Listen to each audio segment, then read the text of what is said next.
সংবিধান সংস্কার কমিশনের সুপারিশ সার্বিকভাবে ভালো বলেই মনে করেন বিচারপতি এম এ মতিন ও রাজনীতিবিদ মাহমুদুর রহমান মান্না। তবে রাষ্ট্রপতি ও প্রধানমন্ত্রীর ক্ষমতার ভারসাম্যের ধারণাটি আরো পরিষ্কার করার কথা বলছেন তারা। প্রধানমন্ত্রীর একই সাথে সংসদ নেতা বা দলের প্রধান না থাকার সুপারিশ সংসদীয় রাজনীতিতে নতুন সংকট তৈরি করতে পারে বলে আশঙ্কা তাদের। আর সংসদ সদস্য হবার সর্বনিম্ন বয়সসীমা ২১ বছর করার সুপারিশকেও নেতিবাচক হিসেবে দেখছেন। আহমেদ সরদারের রিপোর্ট। গত ১৫ বছরে গণতন্ত্রে যে ফ্যাসিজম কায়েম হয়েছে, ভবিষ্যতে যাতে আর তেমন রাজনৈতিক পরিস্থিতি তৈরি না হয় সে লক্ষ্যে ডক্টর আলী রিয়াজের নেতৃত্বে গঠিত সংবিধান সংশোধন কমিটি বুধবার প্রধান উপদেষ্টার কাছে সংস্কারের সুপারিশ সহ প্রতিবেদন জমা দেয়। ছোট বড় ১৫০টির মতো সুপারিশ করা হয় কমিটির পক্ষ থেকে। রাজনৈতিক দলগুলোর সাথে আলাপ আলোচনার মধ্য দিয়ে চূড়ান্ত হবে সংস্কারের বিষয়টি। আই ওয়েলকাম ইট, কিন্তু এগুলি আরও বিশ্লেষণ করতে হবে, আরও এটাকে শিফটিং বলে আর কি, এটা ভালোগুলি নিতে হবে, যেগুলি রিডান্ডেন্ট এগুলো বাদ দিতে হবে। এটা করবে যে যারা পলিটিক্যাল পার্টিটা করবে, যারা আরও জ্ঞানী গুণী আছে তারা। মানে ধরা যাক এক একটা দল যত করে প্রস্তাব দিক, যে কোনো একটা ইস্যুতে, সেটা ইলেকশন হোক, কনস্টিটিউশন হোক, বা এইটাতে কতগুলো কমন আছে সবার মধ্যে বের করে that is the national consensus. আমি তো মনে করি এটা কোনো সমস্যা হবে না। অনেক জিনিস ভালো আসে, যেমন বলছে যে 40%-এর নিচে ভোট দিলে এটাকে আবার রি-ইলেকশন হতে হবে। গুড থিং, তো গুড থিং হচ্ছে, কিন্তু ওই যে এটা এক্সপেন্ডিচার আছে আমাদের, ওইটাও দেখতে হবে যে আপনি কতবার ইলেকশন করবেন, তাই না? আর 40% কি সব দেশে হয়? সব দেশে কি হচ্ছে না? কারণ আমেরিকার মতো দেশে আপনার 39% পাইয়া ক্লিন্টন পাস করছে। এই কনস্টিটিউশন নিয়ে যে কীরকম বিতর্ক হতে পারে, যদি আমরা সেই বিতর্ক ওপেন করি সেটাতে বোঝা যাবে।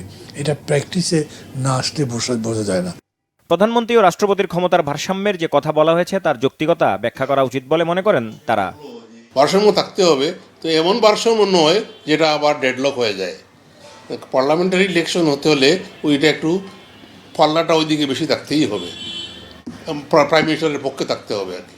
তবে হ্যাঁ, তাকে ওই জবাবদিহিটার আইনটা করতে হবে।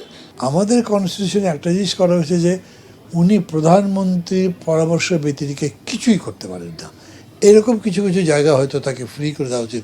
এই ক্ষমতার ভারসাম্য প্রধানমন্ত্রী আর প্রেসিডেন্টের মধ্যে আনা, এটা পার্লামেন্টারি সিস্টেমের গণতন্ত্র হয় না। যে লিডার অফ দি হাউস হয় সেই প্রাইম মিনিস্টার হয়, তো এটা না হলে এমন একজনকে আপনি আনেন যার কথা কেউ শুনবে না, who has no command over the party, সে তো অসল কাজ করতে পারবে না। সুতরাং এই জন্যে দুইজন, এটা ঠিক হবে না। এটা তাকে তার দলের কর্তৃত্ব দিতেই হবে।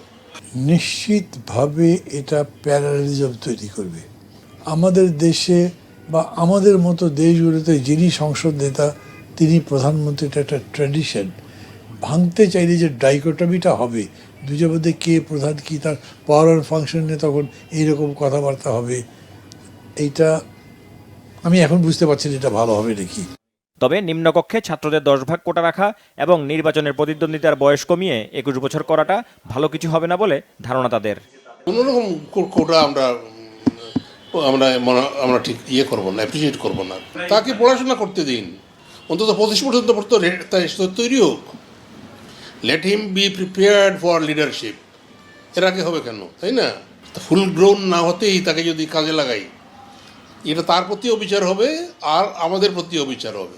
প্রফেসর ইউনূসের খুব তরুণদের প্রতি প্রীতি প্রথম থেকে দেখাচ্ছেন, এটা তার একটা প্রমাণ। এবং এই জিনিসটা দেখাতে গিয়ে যেটা তিনি ল্যাক করেছেন, আমি মনে করি যে তার গ্যাপ হয়েছে, সেটা এই তরুণদের যে আবার শিক্ষার দরকার আছে সেটা বলছেন না।